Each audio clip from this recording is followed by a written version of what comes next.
दोस्तों कुछ लोग बोलते हैं कि आप बहन जी के विरोध में क्यों हैं। हम बहन जी के विरोध में बिल्कुल भी नहीं हैं, क्योंकि जब कोई सिका गलवा होता है तो अपने से ही होता है, दूसरे से नहीं होता।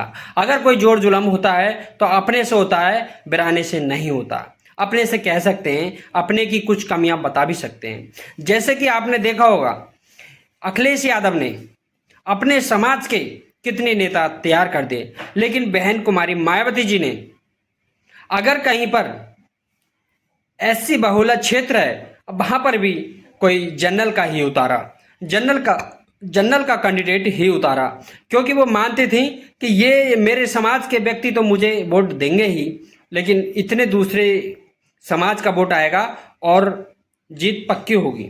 लेकिन ऐसा भी नहीं है।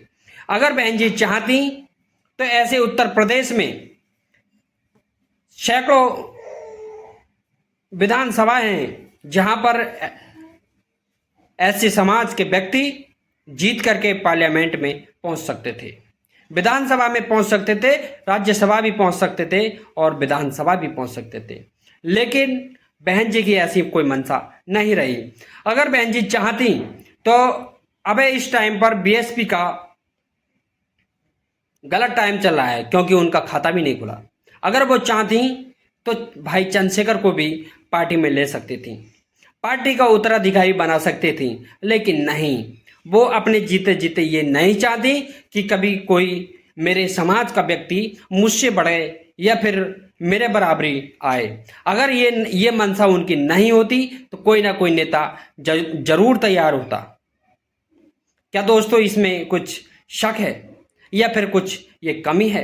क्या अपने नेता की कमी बतानी गलत है? चलो अगर ये बात गलत है तो उनकी 2019 में 10 सीटें निकली। अगर वो अब की बार चाहती तो अब की बार 20 में निकल सकती थी। अगर अब की बार राजनीति में सबका साथ लेना भी पड़ता है समय के अनुसार।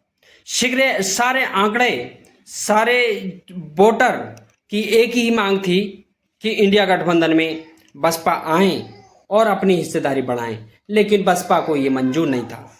क्योंकि अगर बसपा की कम से कम अगर 20 सीट भी निकलती तो जैसे कि आज नीतीश बाबू और चंद्रबाबू नायडू की जो भूमिका है, वही भूमिका बहन कुमारी मायावती जी की होती और शायद इस बार प्रधानमंत्री के बनने के चांस भी ज़्यादा रहते।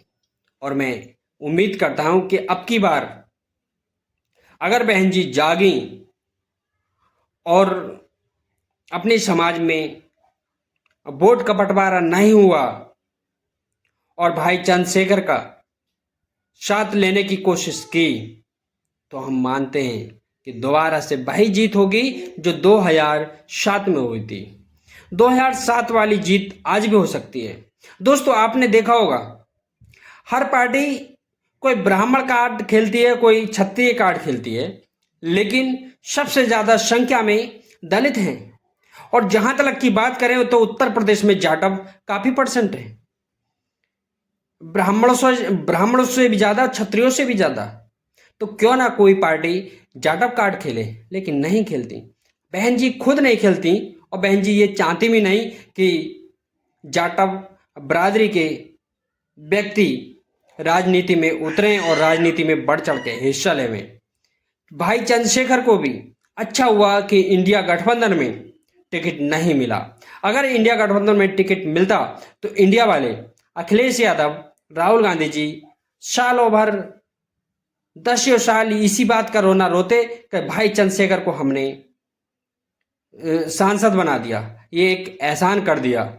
लेकिन अच्छा हुआ भाई चंद्रशेखर को किसी ने टिकट नहीं दिया, वो अपने दम पर लड़े और जीते भी। और मैं आशा करता हूँ, उम्मीद भी करता हूँ कि अगर बहुजन समाज अगर इतना एक्टिव अब है, अगर इतना एक्टिव आगे रहा तो भाई चंद्रशेखर